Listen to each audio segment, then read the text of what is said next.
This must be important. So it will be really nice if we can make this as conversational as possible. I cannot imagine speaking for 15 minutes about my experience, but I'll try my best. If I miss details, Asba, please feel free to ask questions, dig in, be curious about some things that I mentioned. Yeah, so like Asba mentioned, I am the country lead for change.org.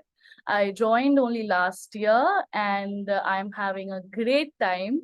It has been hectic. It's an absolutely new sector for me. But I've always seen and observed this sector from a distance for a long while. Before this, I was with Times Bridge. Times Bridge is the investment wing of the Times Group, and essentially it helps global companies come to India with very focused market entry strategies and for different kinds of solutions, which is very customized for India specifically. When I was with Times Bridge, I was responsible for impact partnerships. That is a vertical that I started in Times Bridge, where we would focus on doing or collating our work with respect to social impact via multiple partnerships by kind of approaching different kinds of IPs that we could launch through the existing portfolio brands we had. The two important accounts and important profile accounts that I was working for was Girl Effect and Canva for Education. So Girl Effect is a nonprofit, which I'm going to remove the scarf because it is getting hot. So I was like trying to be celebratory, but this feels very homely. So I'll be more comfortable. Please feel free to be very comfortable as well. You don't have to keep your videos on if you don't feel like it, just letting you know. Going back to the story, I was leading the Girl Effect account, yes, which is essentially a nonprofit focused on adolescent girls, behavior change for adolescent girls through digital content. They have multiple brands in different countries, and in India, their brand is called Chaja, and essentially we were focused on building more distribution for Chaja, getting it to more adolescent girls in different parts of the country, and keeping our content as fresh and as relevant for the target audience. I was also responsible for entity structuring and for board member recruitment, and parts of fundraising program, which was very interesting for me, which let me dabble with legalities a lot. The other account that I was very excited about and I was leading was Canva for Education. So you might all know Canva. Canva is a design platform, an online design platform. They have an impact product, which is a non-revenue generating product called Canva for Education, which focuses on giving the free Canva tool to all the schools and the K-12 teachers, educators, and nonprofits as well. So that was very exciting. Again, we worked with a lot of new people from education, lots of people from the school, from governance. We worked with public schools as well, including the Delhi government. So it was very interesting. Before that, in Times Bridge, I was also leading Smule. Smule is a music platform. It's a karaoke platform, super fun, where people join the platform to essentially just like do karaoke. It is exactly what it sounds. And I was responsible for essentially increasing the partner list and getting more artists and more creators to come and sing to the karaoke songs on the platform, which was again very different from what I did. And all of this was under the same company, which is Times Bridge. Before Times Bridge, I was with Meta, then Facebook. It's called Meta now. So when I was with Meta, I was the strategic partner manager for scaled media partnerships. So media partnerships has always been like a very interesting vertical, and quite a traditional vertical for Meta. For that, essentially, our program was to start a pilot project where we wanted to support more content creators to create content and build communities online, especially Instagram and Facebook, and essentially collaborate with them to help them with best practices, help them with branding ideas, help them with collaboration, essentially support them however they would need, and whatever they would need to kind of be to thrive in the Meta ecosystem. When I was here, I essentially got to work with multiple people from different industries and different categories: education, youth, motivation, comedy, fashion, entertainment. Yeah, there was quite a lot, and I collaborated with a lot of teams as well, which means I would work with product teams, I would work with the sales team, I would work with different categories of people, and that was very fun as well. Before that, I was with Ogilvy. So Ogilvy is an advertising agency, and advertising is amazing, but it is quite stressful. But I had the best time, and I made the best friends when I was in Ogilvy. When I was in Ogilvy, I was leading multiple accounts. One of them was Amazon India, where I was directly responsible for the social media calendar and social media management. So a lot of Twitter campaigns where our hashtag would trend and it would be stressful, but it was super fun. I learned a lot of things, collaborated with a lot of people and a lot of stakeholders to create content which can kind of build a sustainable journey for a brand, online especially. And apart from that, I was working with multiple other accounts like in FMCG, in automobile, not exactly automobile that much, in alcohol and beverages. So, and yeah, e-commerce. I think e-commerce was definitely my favorite one and the most stressful one. Yeah, so that is what I was doing in Ogilvy. Before that, I was with SVF, which is one of West Bengal's, India's East biggest production house, which kind of does movies, films, OTT platform, etc. A lot of content essentially. So it's called the Yash Raj of the East. So I was the first person to do social media there. And that was also when social media was essentially just panning out. Nobody knew what is going to happen in social media or what are people supposed to do on social media. So I joined as a social media manager there, where I was again looking at how do we market our films, do we market our content IPs across channels. And yeah, before that, I was interning with Greenpeace and I was freelancing as a journalist. And I was doing content writing jobs and also teaching young children. So that's what I was doing as of now. And that kind of sums up the 11 years. Wow. A lot of monologue.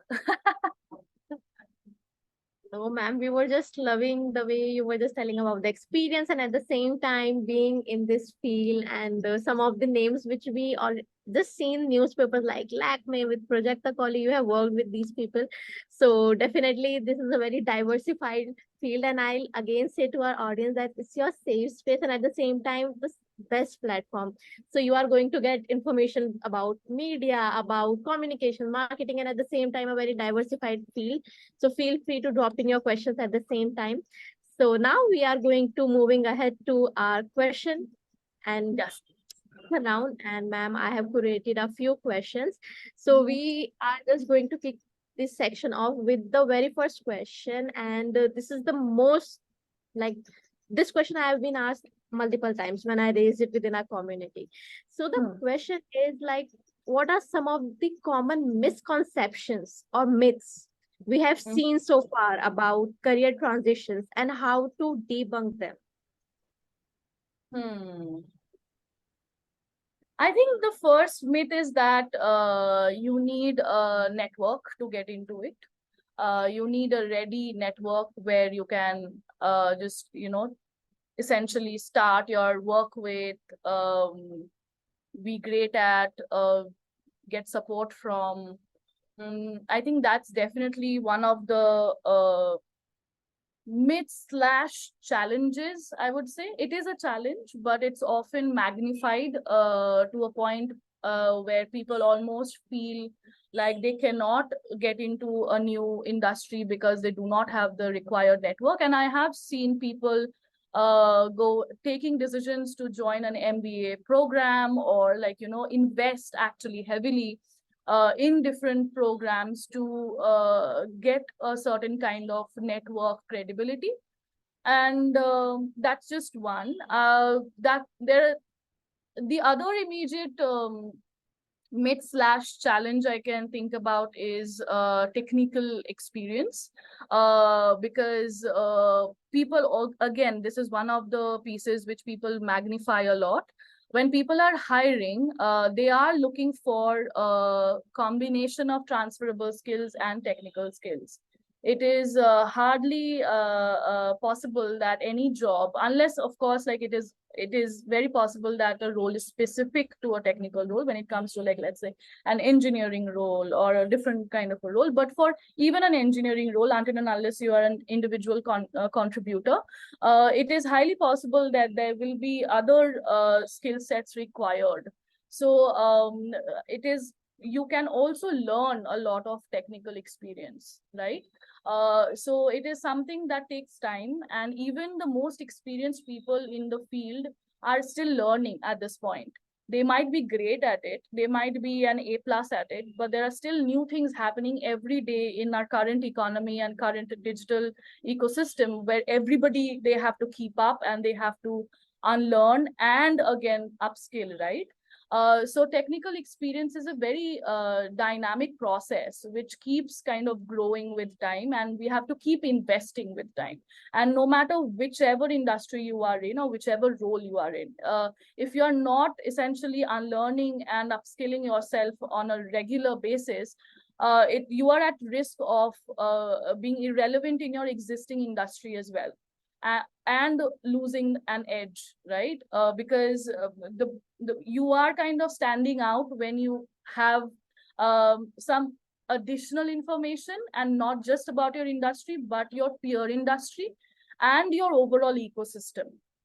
So I think focus on the ecosystem instead of what is the exact technicality of this JD that has been put out. Focus on what are the skill sets that you already have, and how you can essentially teach yourself to do X, Y, and Z based on your research. For example, your research tells you that, okay, if I want to get into this role and I have done some due diligence, I know that this amount of experience, or let's say a master's degree, is very important, right? So then it kind of is informed that, okay, a master's degree is what I need, and beyond that, I won't be able to apply. But that's a myth, because I am here and I don't have a master's degree. I'm not glorifying it, but I'm just putting it out there that I was one of those people who thought that I need a master's degree, and I struggled a lot. I dropped out of my master's degree after my when I essentially started my job. I got a job, and I was in a working journalist quota in my Calcutta University. And I had to drop off because I got a job in Ogilvy, and I could not show up for the exams because I had to be in Bangalore. I had to change my city. So I had to drop off my master's. And ever since, like, even during pandemic, I thought I'll do my master's, and I tried my best, but something, as luck would have it, I could not complete it. And there was always this exhaustion and this almost like self-rejection in my mind that people are not going to consider me because I do not have a master's degree.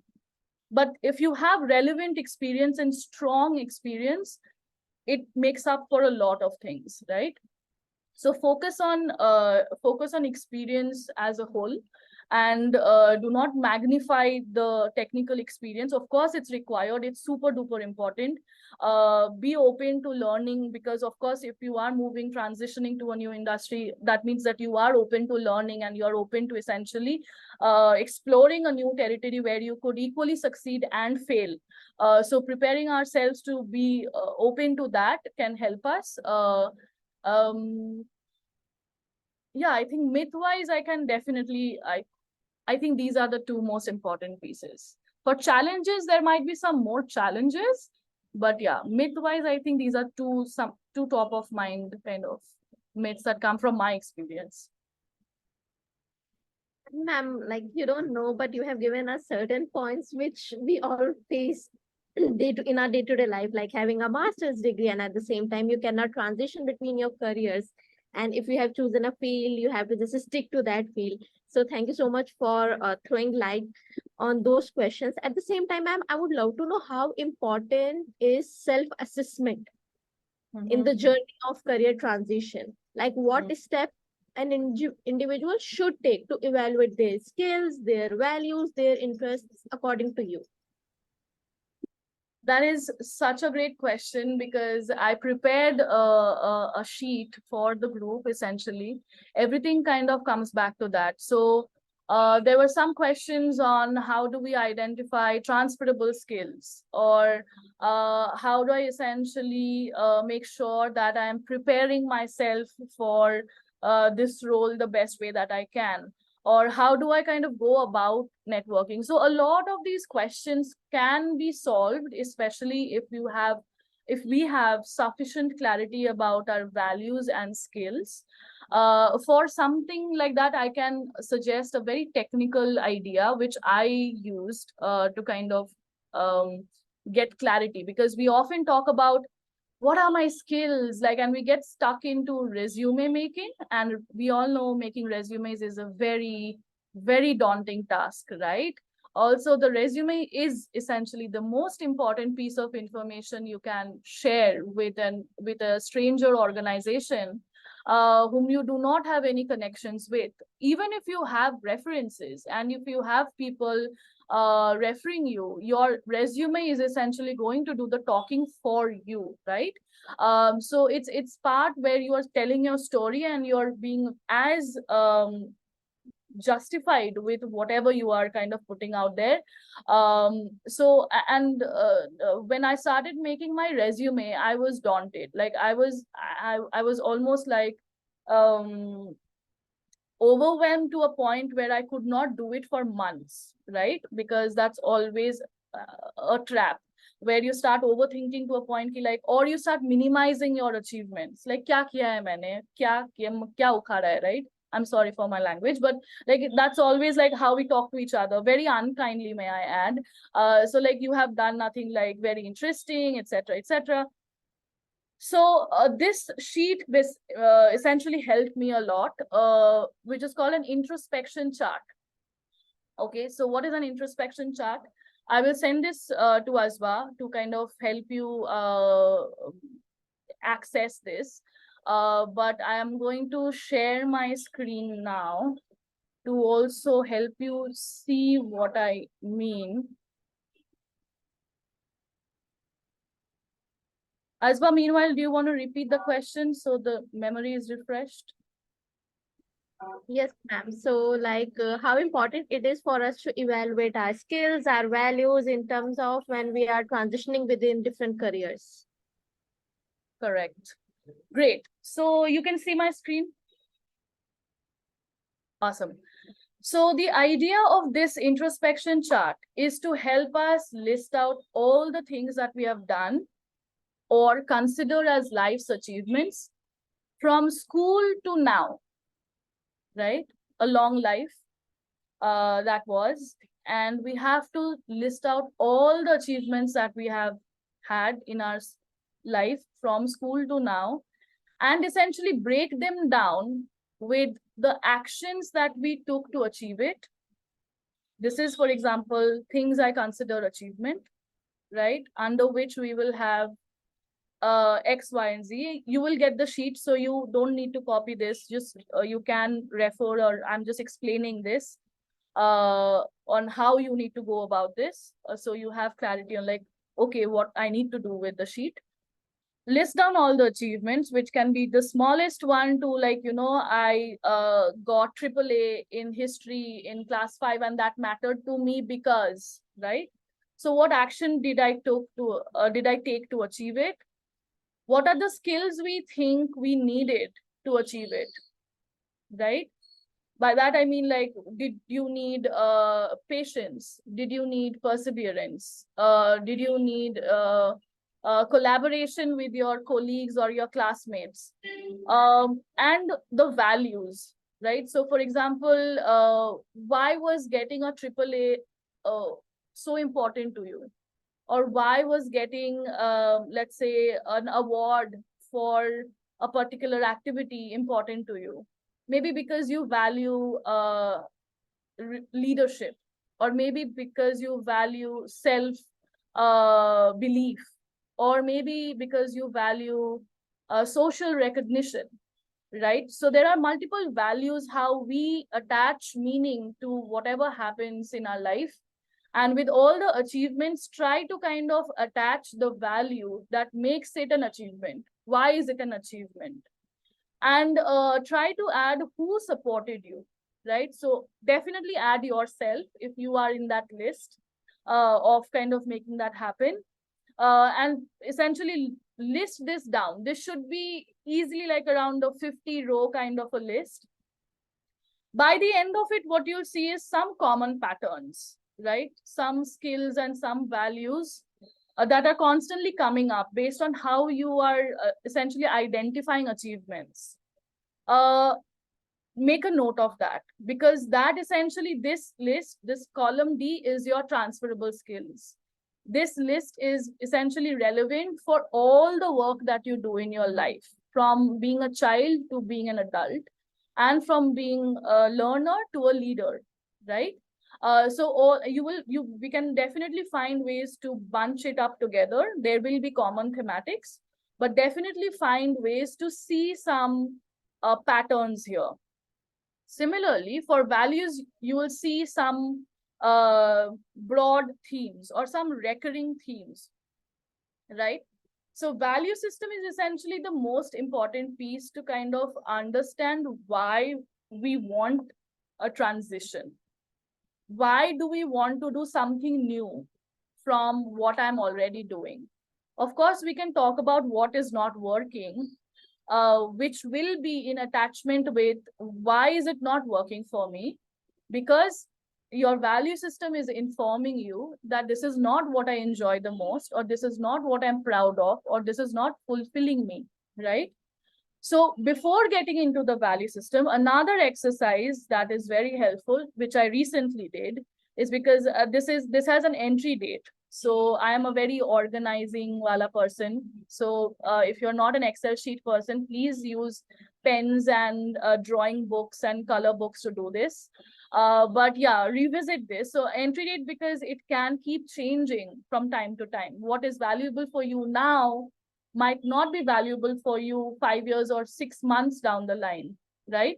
So when you're again thinking about values, think about what are the values that you really kind of attach importance to for the happiest moments of your life, for the proudest moments of your life, and the most fulfilling moments of your life. So try to again list them down. When you do that, you will see some recurring thematics, right? For example, if you like taking charge, then leadership will be one of those values that could come up. Or if you like working with people, then maybe collaboration will be a value that can come up. Or if you if you kind of work with a lot of self-conviction, respect might be a very core value, right?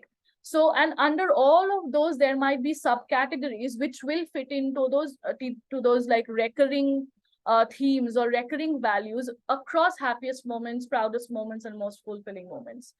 Whatever you get, write the core value 1, 2, and 3. This is not like a priority, but it's almost like these are the 3 values that that matter to me. And these are almost like bullet points if you have to look at it. So write them down here and branch out all the sub values that are important to you. Now I'll tell you why this is important. Because when you spend enough time, thinking about what you have done and what you have achieved, and telling yourself that you have already achieved this, your confidence takes a lot of improvement, right? Because you're almost reminding yourself that I have already done this. मैंने ये already कर चुका है. So because I've already done this, I know what I'm doing.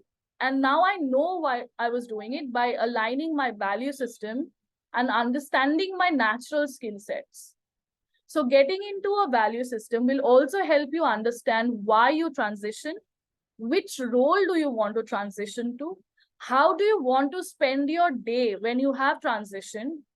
Because usually we think of like, I want to transition to this industry, right? But we often don't kind of think about what will I enjoy doing every day. Because at the end of the day, there is a reason why we want to transition. Maybe something is not working out, like I said earlier.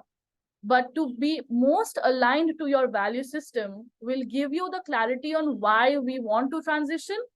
And it will help you in communicating with other people and be authentic to the conversations whom you are communicating or connecting with or networking with, right? Because people will often ask like, hey, you're doing this right now. Why do you want to do this? So when you're talking about it, you speak from conviction, because you connecting is what it is. Like connecting with people is exactly what it is, connecting with people.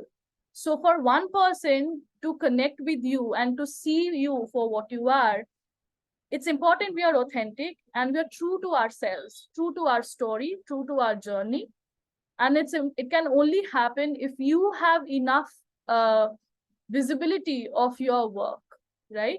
So spending enough time to do this will also kind of make the resume making process easier for you. Because at the end of the day, it is about what are the achievements that I can filter out from here.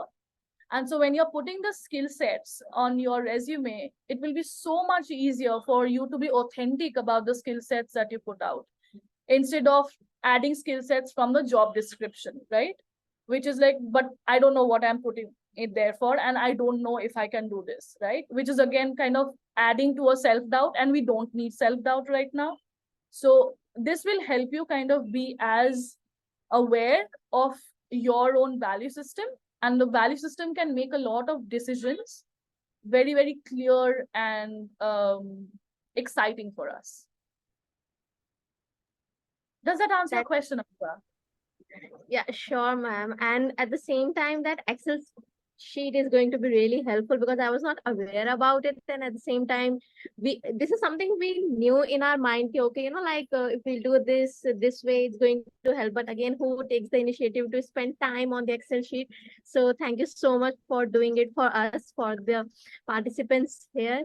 And I'm talking about the question, like talking about the values and the skills at the same time. Thank you so much for enlightening on the fact that it's so important to keep upskilling yourself no matter what, if you are in your current field or if you are planning to move ahead.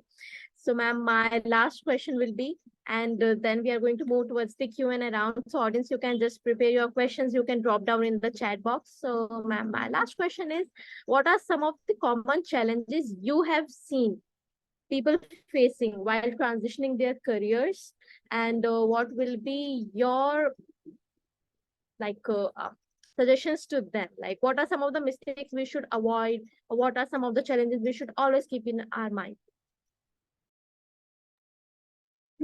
Challenges to काफी है. I'll not romanticize it.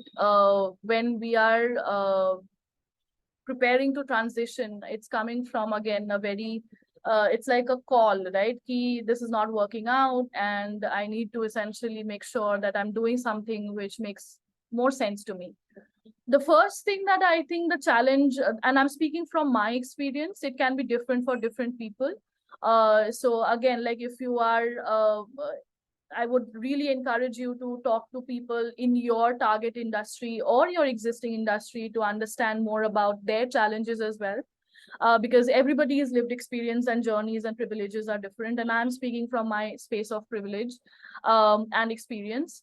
First is, of course, like limited target industry knowledge, right? For example, I always wanted to get into the social impact industry, or not industry, my bad. People are going to kill me for it, but social impact sector, right? So exactly the point. Like I'm still learning, and I'm still learning in the process. And it's very important, for example, that we speak in a language that is actually understandable to the target industry or the sector, right? Because if you, maybe you're saying task in your current industry, but it could be activity in your target industry. There's a very subtle difference, but how people essentially understand language is a very, very common challenge. And to understand and to practice the language of the target industry is equally important, because it will help you hit the ground running, or at least hit the ground smoother than expected, if you know what people are talking about and how they're more receptive to some ideas compared to they are not. Because again, if they do not understand your language, and if they do not understand where you're coming from, most likely that they would not kind of cooperate with you or talk to you or collaborate with you, right? So I think the first challenge is getting the language right, as you can see. The second is that I was talking about is industry knowledge, which is kind of definitely related to language. Like who are the leaders, who are doing great work, who are not doing as great, what are the numbers looking like, dig into data, uh, try and understand as much about the industry from a third perspective, because the third hand perspective is super duper important when you're going into a new industry. Your fresh perspective is definitely something that is your advantage, and it can feel like disadvantage at many points, and it is usually positioned as a disadvantage. But when you are moving to a new industry, it is always advantageous that you have a fresh perspective, and you're coming with no baggage for the industry, right? Because that's definitely helpful. Another challenge which I mentioned is a myth is network. Big definitely, I feel limited network is kind of can be challenging, because you would want to do a lot of things, you would have ideas to kind of make things happen, but many a times you might not know the right people to do it with. So that takes time. So networking takes time, and again, connecting with people takes time. Focus on a few people, focus on a smaller network, focus on quality instead of quantity. Don't need to be friends with or know 100 people.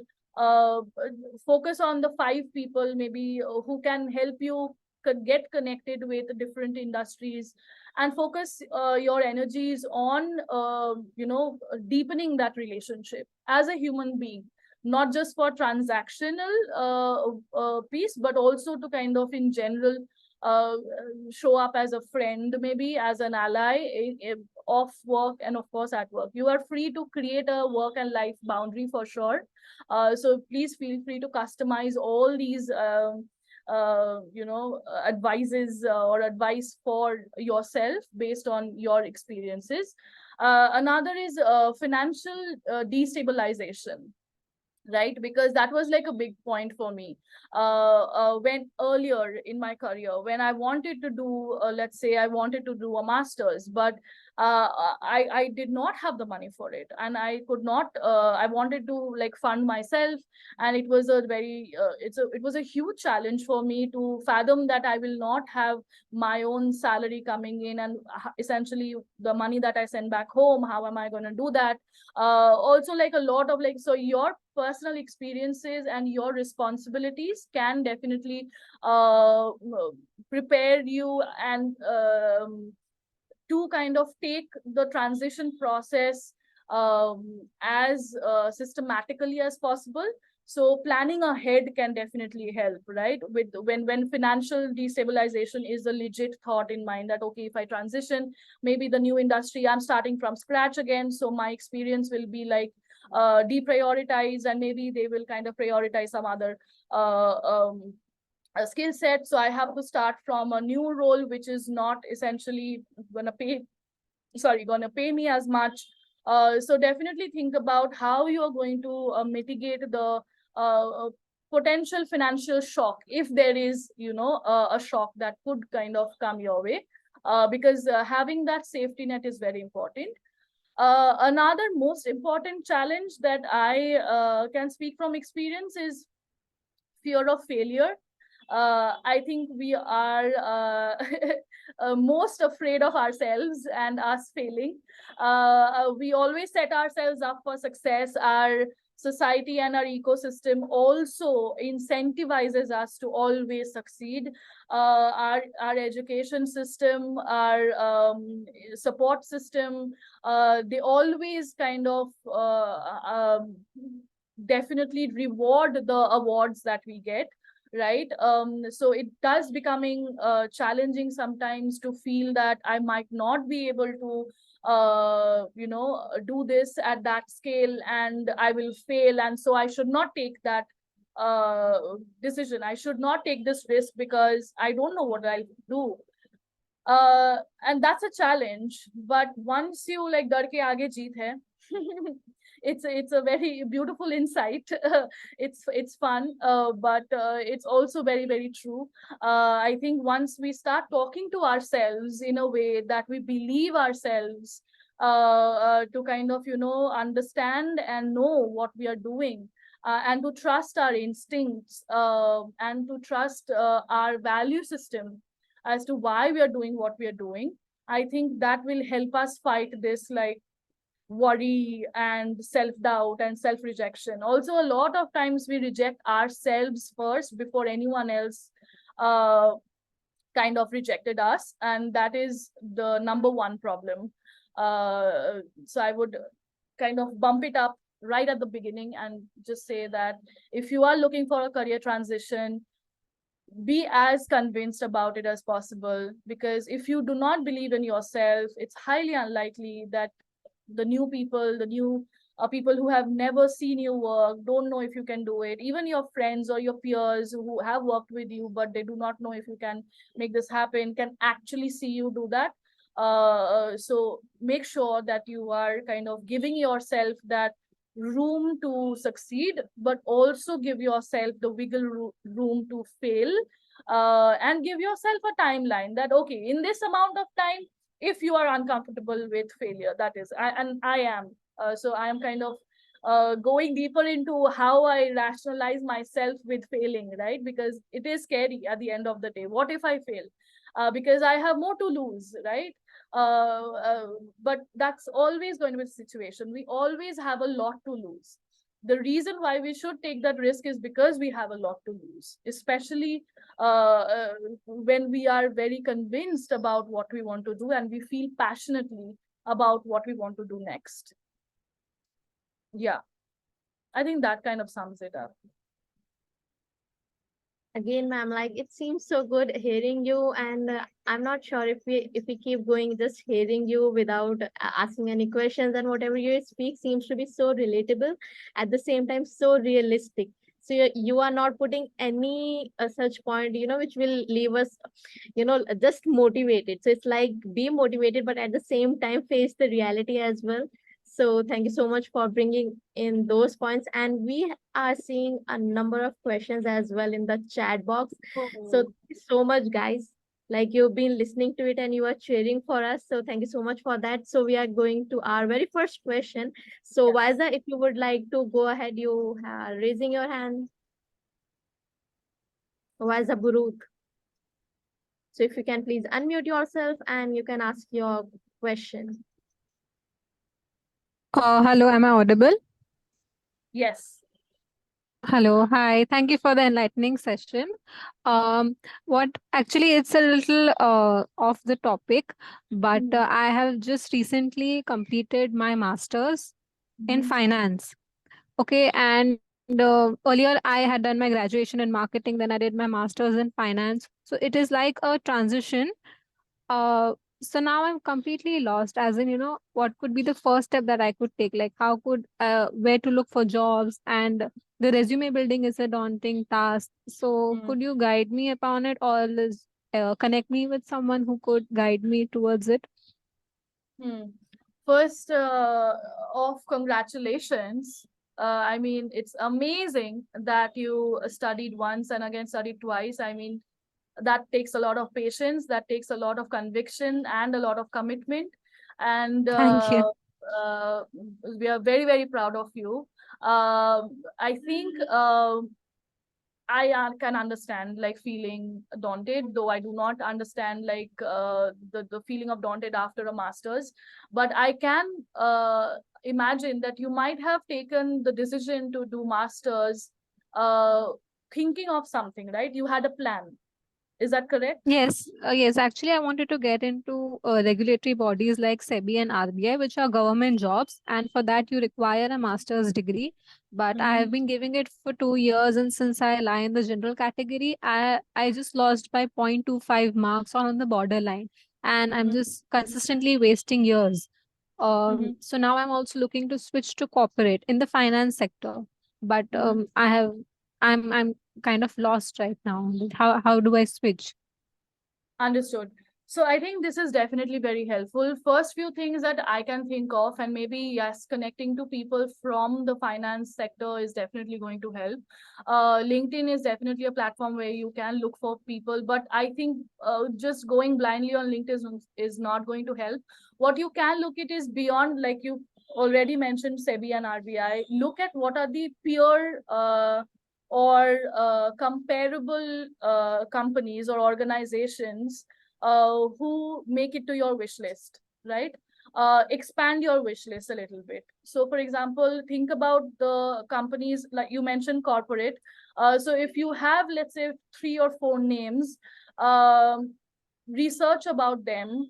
Do they excite you? If it does, and if you are curious, try to connect with people from those organizations very pointedly. So reach out to them on LinkedIn with very pointed questions that, hi, I kind of, just finished my master's in finance. I have this background. I wanted to do this, but I wanted some perspective from you as you are in this organization. Can you guide me with some thoughts on, is this going to suit me or is this going to work for me? Or if you can just like, sit down for a cup of coffee and if not coffee, ginger lemonade also works. Not everyone drinks coffee, saying. So I mean, just reach out to people who are already in the wish list companies, right? Now I'll be very honest, make a long list, because not everyone is going to respond and very few people are going to respond. Be ready to kind of see only like a 10% conversion, because people are definitely quite busy in general with their lives. A lot is happening, as we know. And see, you need a long list because you need to also space out the years of experience or the kinds of roles you're looking at. So look at reach out to people from a junior level to a mid level to a lead level, right? So whoever reaches out to you and whoever you can talk to. So if you are kind of an entry level or you're a mid senior level or a mid level, try to find your peers, right? Because a leader can always give like a very top down perspective, which might not help you understand if that organization or if that vertical or if that category works for you. So try to reach out to some peers from the wish list organizations. Also, I think if you are interested, like in general, to kind of work in finance because you have prepared so much, maybe start sharing knowledge. I mean, just because you do not have a job does not mean you are not well placed to share information, right? Because there is always, again, there is so much that you can bring to the table still. So find a community to definitely learn from, but also to give, because the moment and when you start putting yourself out there in an ecosystem where, if not at who are not in corporate jobs or who are not, let's say, working, but are talking about the best practices, talking about some new ideas, talking about the trends, talking about what's happening in the industry, you kind of are honing your skills automatically, right? And that those ideas can help you again find the path, connect with people, etc., etc. I don't know if that helped. Visa, do you think that sounds like doable, like a good start? Yes, yes, definitely, Abira. Thank you. Okay. Hello. Feel free to like, yeah, feel free to connect as well. I'll be more than happy to definitely like find someone if available from my network to maybe help you chat. That'd be really, really helpful. Thank you so much. Is there any way I can connect with you? LinkedIn? Yes. All right. Thank you so much for your time. Have a great day. Bye. You too. Thank you so much, ma'am, for all the energy. We feel like, okay, like it's a full packed Saturday morning for us. So, ma'am, our next question is, what about ageism? For Mm. example, can we switch a career at 40 or 50, asking on behalf of many people? So, this is a question from Samia. Mm. Oof, ageism. It is, I'll be very honest. I will call a spade, and I will not again romanticize this, right? Ageism exists. It's especially hard for women to come back to the workforce because the society is extremely, I would say, inconsiderate about a lot of contributions that women make in their earlier years in building a family, in kind of supporting their family, also building an ecosystem, upholding an ecosystem, etc., etc. So there's a lot of like, um unaccounted labor that goes into, which is never really rewarded, awarded, or even acknowledged when people come back or jump back to a certain kind of a workforce, or maybe are kind of looking at a different transition altogether, or a different like a high jump in their career, and it is hard. So I feel finding community is very important for something like this. Finding a community who is going to be your hype beasts, who are going to cheer you up, like, and going to like, make sure that they kind of understand where you're coming from. They understand the shared experiences, because they have almost had a similar journey, if not the same journey. And this community can essentially help you kind of, land jobs, land gigs, help you understand the industries better, connect you to relevant people wherever required, and all the more, right? So the community essentially can serve a purpose for you to definitely make you feel heard and seen, because a lot of times ageism can feel like a personal attack when it is not, right? It is not about you individually, but it's about a collective, like, as by again like vocalized, it's a lot of people kind of feeling that, feeling the heat of ageism, and there's always going to be that. So, and when you meet people who are being ageist, I mean, I don't want to be again extremely diplomatic about this. Just call it out. I mean, if you can, just call it out politely that, hey, I do not think this is right for you to say, because I feel that there is, you are essentially kind of maybe coming from a biased perspective. Just because I'm an X age does not mean this, or I can't learn, or just because I am this doesn't mean that I have not succeeded in my life earlier and I'm still here. I'm here for a choice. This is my speed, my journey, and I am here for a reason. So essentially vocalize yourself as much as you can. And again, that value system and that achievement and that introspection chart can definitely help you kind of gather more information about yourself, or kind of remember information about yourself. I'll be also honest that reverse ageism also, like ageism in general exists, and especially for women, like things are tough regardless. Like, if you are too young, it's a problem. If you're too old, it's a problem. If you're young, it's a too young. If you're old, it's a too old. So regardless, it is always a too. There's always an too much or not enough kind of a situation. Um, don't I would say it exists. I'm not gonna say that it does not exist, but find a community who will help you bring that magnification down to a level where you know what you're doing and you feel seen, heard, and supported. I hope, Samya, that helps.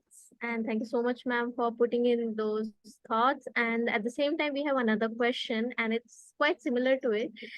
Is it advisable to switch to a professional career that requires a professional degree of a 4 to 5 year course at the age of 30? So it's from Alicia Nureen. This is a very, very subjective decision. I mean, because many people can afford it, and I'm speaking from experience, many people can't, okay? I don't see this as like an end all. I mean, if you ask me, do I need something? People ask me, and I also ask myself exactly in this language. Abira, do you need this? Because this is like, and then of course my Excel sheets are my favorite. So did the maths. How much time am I gonna take to kind of pay this off? What kind of a compensation I would need to be able to pay this off in what amount of time? What are the other financial responsibilities I have? How much freedom do I want at my age of like around 30, 31, 32? And how much of accountability do I want for myself to be able to invest a certain amount of money to a program which is also going to take 4 to 5 years? When I'm thinking of investing 4 to 5 years, should I invest 4 to 5 years rather in a runway job instead of getting a degree, if it makes sense, for sure. And if the maths make sense, then sure, go ahead and do it. But if the maths don't make sense, then I would suggest no. And even if the math makes sense, and if you feel that no, I would be more comfortable kind of learning from experience, then I would say do that. Because to kind of talking more about runway job, or what I essentially what I mean by that is, say for example, you are in this job of which is very distant from your target industry, right? Let's say you are in IT right now and you want to get into entertainment marketing. I'm just like, first of all, skill sets maybe आपके पास already है, क्योंकि if you want to do this, मतलब you feel that there is some kind of alignment, so try and kind of again spend some time there. If you want to get into marketing, so entertainment is a industry, but marketing is a segment, and you are in IT, then in this 4 5 years, find jobs that are helping you learn the task at hand. Like for example, even when you are doing a course, it would be year 1, year 2, year 3, year 4, right? You'll learn gradually. So also when you're doing the job, learn gradually. In fact, you're earning money instead of giving money to someone. If you are smart about it, which you can, and you are, I'm sure, you can also make friends and meet people who are again in the job then. So give that time maybe to kind of experiment in a new job, which is definitely maybe not in the entertainment segment, but maybe marketing of an IT firm, or marketing of some firm which is most aligned with your value system. So try to kind of pivot gradually instead of like a 180. 180 is tough, or 90 is also tough. So pivot maybe by 30 degrees, but 20 degrees, and try to get closer to your industry and your role. So by the end of 4 5 years, you know, okay, I have reached where I wanted to reach, right? Because if you're investing 4 5 years when you're 30, you're already 35. That means you're coming again to a market when market has gone. For 4 5 साल में क्या हो गया वो, मतलब curriculum is not changing as fast as the market, right? So it's always easier and better if you are at speed and catching speed with the market instead of the curriculum. That's my hot take, but yeah, it might be different for different people based on their experience. I hope, Alicia, that answers your question. And since we are very short on time as well, we are going to take a few questions. So yes, Jasmine, you can go ahead with your question. Thank you, Asba. I am a software engineer by training, and I have successfully transitioned into a development sector now. And because of my strategies, I have been also recognized a little, but I feel like and I have made sure that I also speak the language of the sector, or also be able to, yeah. So that was my first few uh in a few days of investment in, being able to speak the language and know how it works. But now I feel like in the documentation and reports part, and when I have to submit it on paper, how I think and what, I feel like I lack that skill. So, and as you have also mentioned, like I'm also in the similar place that I can't go for my master's at this point. I'm keen in studying gender and sexuality, so I'm studying online or trying to understand how it works. But I feel like I will not sustain it, what I have strategically, if I don't put it on paper and present it well. So I'm not sure, and then I try to connect and form a community because I don't have a fallback within the organization. So I wanted to fall back on someone outside, have a mentor or something. But like you said, it's not working out. Like, people sometimes respond but don't have time, and I don't know what to ask exactly for to them. How do I take that support? That is where I'm stuck. Yeah. So Pinky, congratulations. That's a big deal. I mean, the transition sounds like really, I mean, quite interesting and I'm sure fulfilling for you. So, woohoo for that. I think the follow-up question I had for you is for on paper, when you say I am kind of struggling to put it on paper, you mean the resume? Or do you mean like doing a report for the organization about what are the things that your project has done? actually, I have pitched the policy change and development, and I need to present it on paper in that policy idea and design and framework. So I'm trying to understand it online study, but I'm really struggling. So Yeah, you need to find someone who has done it or is doing it parallelly. Because you are in the development sector, thankfully there will be a lot of people with you on this. Again, if your organization like is you are not comfortable right now to kind of go to a person from your organization, try to find maybe people from your peer organizations, or I would suggest muster up the courage to just go up and ask, and because you want to kind of understand what should be that specific ask, because I understand that asking that right question can be, or that pointed question can definitely evoke a very helpful answer. Try to think about, like, for example, do you need help in figuring the flow of the paper, or do you want their help in understanding who will be the collaborators, or for example, how can you even think, or how can you even get started on putting this as a paper, right? So maybe look at people who have already published papers online and talking about it on LinkedIn, or kind of are vocal about it on public ecosystems, because then what will happen is maybe they're more approachable, right? So then and go to them and tell them that, hey, I'm stuck, I want to start this paper, I wanted some of your insights on how can I get started. So I'm kind of feeling a little overwhelmed, I'm new to this and this is my first project, it'll be really nice if you can guide me on this. And just reach out to people, continue doing that. And if, for example, if you have you heard back from any of the people that you have reached out to thus far?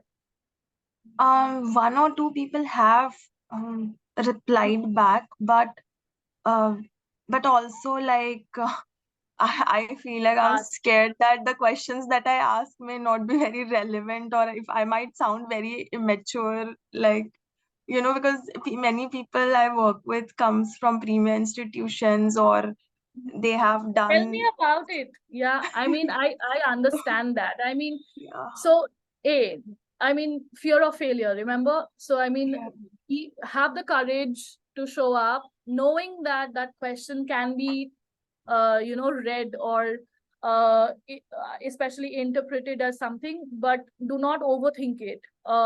Show up because you need it more than them. So it's all right to kind of show up and ask the question.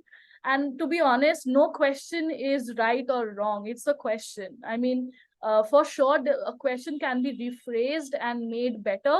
And maybe you can spend some time on how can I, what is that question, that articulation is as sharp as possible, and it kind of reflects your intentionality and the objective of your question as clearly as possible. But beyond the point, just shoot it. It's fine, don't overthink it.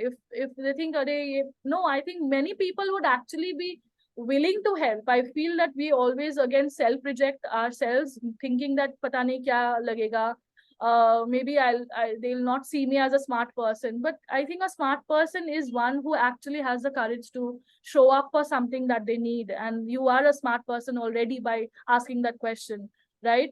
It's not that something you want to be, you are already what you want to be.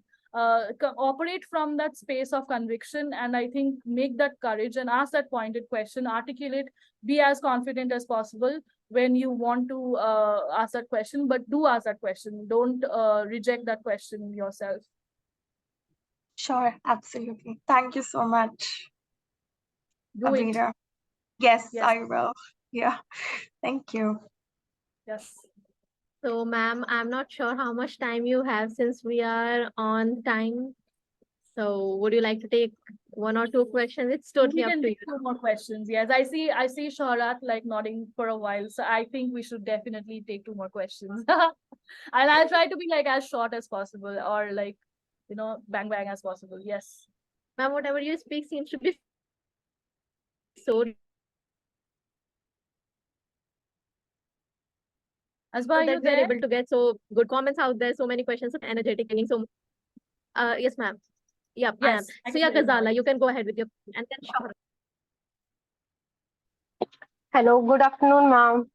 Hola. Actually, my question is, I am in a college, last Hmm. year student. I am doing statistics degree, and I want to data analytics course, freelancing course, or a internship. But still, I don't get it. I get it from LinkedIn, social media and marketing and research work. So it's a transition for me. कि I switch data analytics to research team or social media marketing. So it is good for me कि मैं इतना switch कर रही हूँ. मतलब अभी तो मैं कॉलेज में हूँ और मैंने इन कॉलेज फेज मैंने रिसर्च काम भी कर लिया एंड फिर मैंने सोशल मार्केटिंग भी कर ली. तो पर डेटा एनालिटिक्स का एक भी काम नहीं किया. बट मेरा प्योर जो प्रोफेशन है वो डेटा एनालिटिक्स है. So how I. So the question is, do you want to stick to data analytics, or do you want to do what is, I want to summarize the question. Ma'am, I want to go for data analytics in future, but I Okay. don't get any work from data analytics. Okay. Do you have experience on data analytics? Yeah, ma'am, I work in our society, Equilibrium Society, as a data analytics member. I also work as a head of the data analytics, but I don't get from any work as a freelancing or as a project from big company. Okay. I would reiterate the concept of a runway job, because I feel that is definitely going to be helpful. Because a very interesting word that you mentioned is freelancing, or a job in a big company, right? So Yeah, definitely, ma'am. try to think of like, because you already have the experience of data analytics, and it is quite a technical experience. It's important that you essentially exercise that mindset and that skill as much as possible, with or without a job, right? And for Yeah. example, आपने बोला जो community में किया है आपने, या फिर college में आपने जैसे you have implemented that skill set. Try and do that. Maybe externalize your skill sets more. So use platforms and pick up like projects, smaller projects, if possible, and if you can afford to do that for free. So people, you are essentially kind of implementing your skill sets and you have a chance to learn, and you are still growing your resume, even though you don't have something very specific on data analytics right now. So whatever job you might be doing or might not be doing, or let's say course you are doing or not doing, invest your time and invest your energy in supporting more of what more of freelancing gigs which are non paid maybe, and of course there are so many people who are always interested to get that help, and that can be for maybe the sectors that you want to get into. It will be helpful, by the way, by when you mention big organizations or freelancing, what is the sector or what is the category that you want to get into, right? Data analysis is a huge subject in a lot of places. So try to sharpen which category you want to go into. Try to understand that category better. Try to understand how are essentially they opening roles, or what are their data analysts doing, because data analysis is again very, very product focused, right? So you have to understand the technicalities of that product as well. Now that is a parallel conversation or a parallel learning process that you can do to understand the category or the industry where you want to get into. Meanwhile, try to support what you are already doing. जो community support, या फिर reaching out to different people to help them, or maybe write something, externalize your skill sets right now. Write something on what you know about data analysis. Talk to people, connect with the community of data analysts, and so maybe then you will understand, okay, how are they doing what they're doing, and what is the gap, or is there a gap, and then accordingly you can adjust your upskilling journey, right? Or even job hunting journey, and that will also give you confidence in the process, and it will give you things to add to your resume as well. It won't be like आपने कुछ भी नहीं किया data analytics में, and you were doing completely different, and you were looking for a job in data analytics. Does that make sense? Yeah, Does ma'am. that? It's helpful for me. Yeah, ma'am. Thank you, ma'am. Yeah, keep me posted how that goes.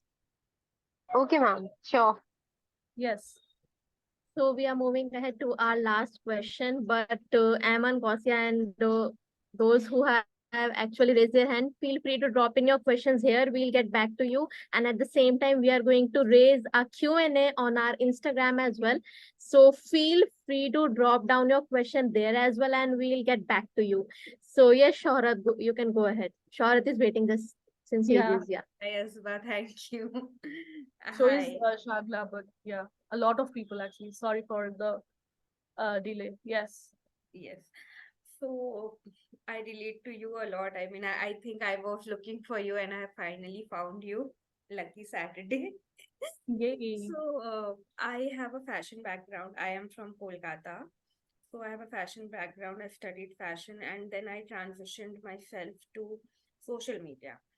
Mm-hmm. I took up few courses online, and right now I'm also doing a performance marketing course. And as a freelancer, I take up brands and I stick to fashion brands. I take up fashion brands and manage their social media and run ads for them.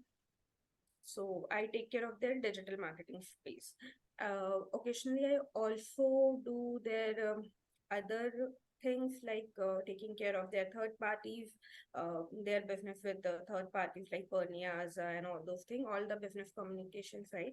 So uh, I transitioned from a textiles to this marketing sort of thing, which is very organic. I don't know how it just happened, and I'm also enjoying it. I'm doing it, but somewhere I feel like an imposter. I feel that maybe I will not be recognized for my work because I am a freelancer and I'm working from home. There's no organization backing me up. There's nowhere in my CV I can write, okay, I work for so and so company.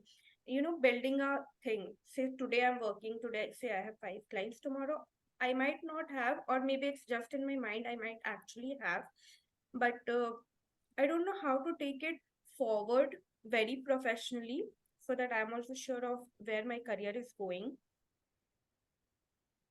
And I think Okay. you would be So the I person. see a lot of understood. So it's mostly like I have done this transition, and I want to figure out how to kind of put it out in the world and feel more confident about the transition that I have done and I'm enjoying, right? Have I summarized the question correctly? Huh. you can add to it? Also, like as I said, I only work with fashion brands. That is because Mm-hmm. I have networks with them. Mm-hmm. Because I was a fashion student, I worked in fashion for some time before getting into this.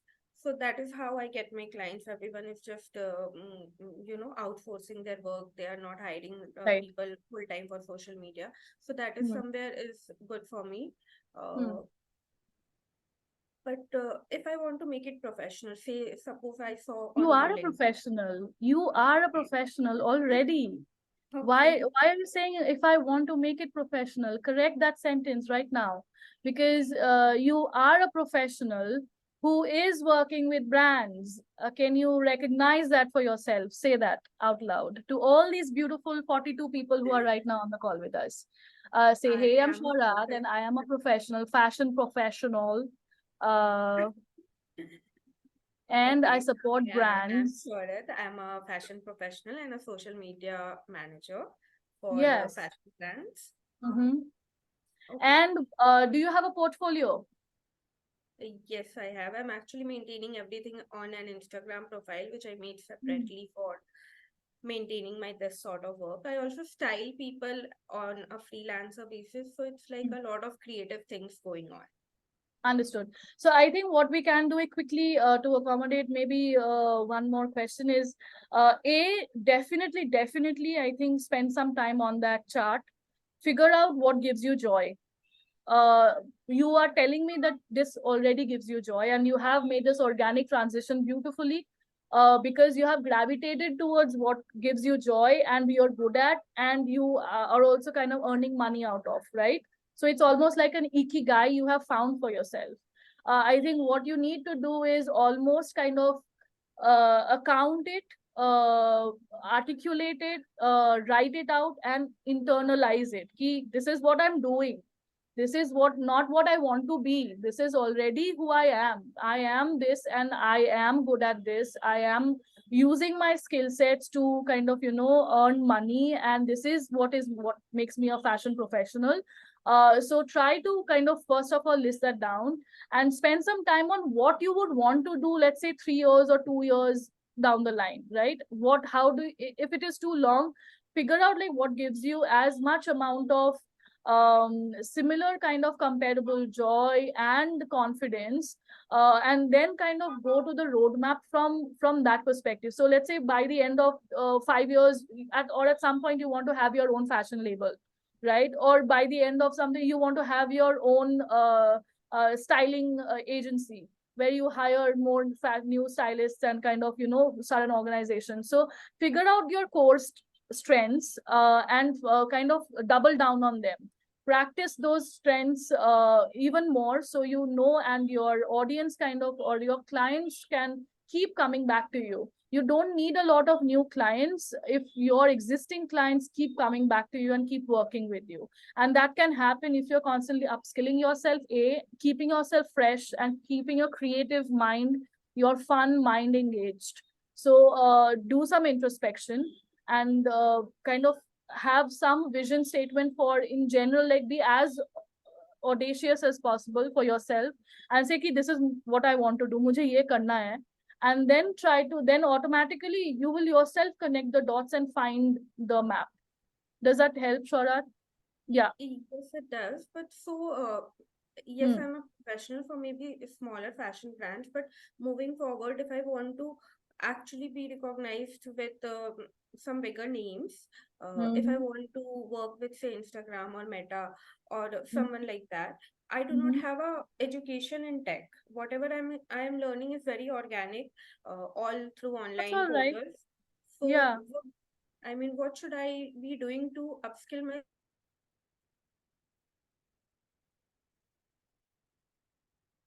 Shorat, are you there? Are you frozen just for me? Am I frozen? No, ma'am, I guess Shorat's frozen. Mm. Okay, so in that case, so for everyone, we have noted your questions and we'll get back to you by the end of the day. And at the same time, we are going to share the access as well of the Excel sheet with you so you can access it and use it further. Thank you so much, everyone, for your patience, for the questions. And it seems shows that you guys are working on your professional development and you are just so keen asking your questions. So thank you so much for taking out the initiative, for interacting, and for being so active at the same time. Like, we still have a number of questions, but yeah, that shows like how Abira ma'am have just unrolled the whole session. So ma'am, thank you so much for joining us today, and your energy made our morning or maybe our weekends. So we are going to smile till Sunday. And you have debunked all our myths, all our challenges. And thank you so much for being a savior. And you don't know, you have like pointed out on such points which seems to be like we have that in our minds, but we don't have the courage to ask them. So thank you so much for clarifying on it. I'm so sorry we Hi. couldn't address all the questions. Hey, I'm I'm so sorry. Can you see? Actually, can my hear. internet got just interrupted, and Oh, this is I Sharat logged back. into the Yes, welcome back. Yes. So, my question was that what should I do in terms of upskilling myself to be able to be recognized by such bigger organizations? Uh, First of all, this is very interesting insight because you already know whom do you want recognition from, right? So, but how do you kind of make that decision? For example, you mentioned Instagram or Meta is someone important for you. There is how you're putting your weightage. So maybe social recognition or some social influence that kind of matters to you, right? So I would suggest at any point in time, work focus on the journey more. I know it sounds like one of those like moral science phrases, but if you do what you're doing right now with maximum passion and energy, you will be seen for who you are, and you'll automatically keep building for the future, and opportunities will come your way. Because when I started, I did not know that I will get a job in Facebook, right? My previous the owner of the film production company I mentioned, that is my first job, where I was struggling to be a social media person, trying to make sense, and all of a sudden I figured it out and was like, yeah, having the best time.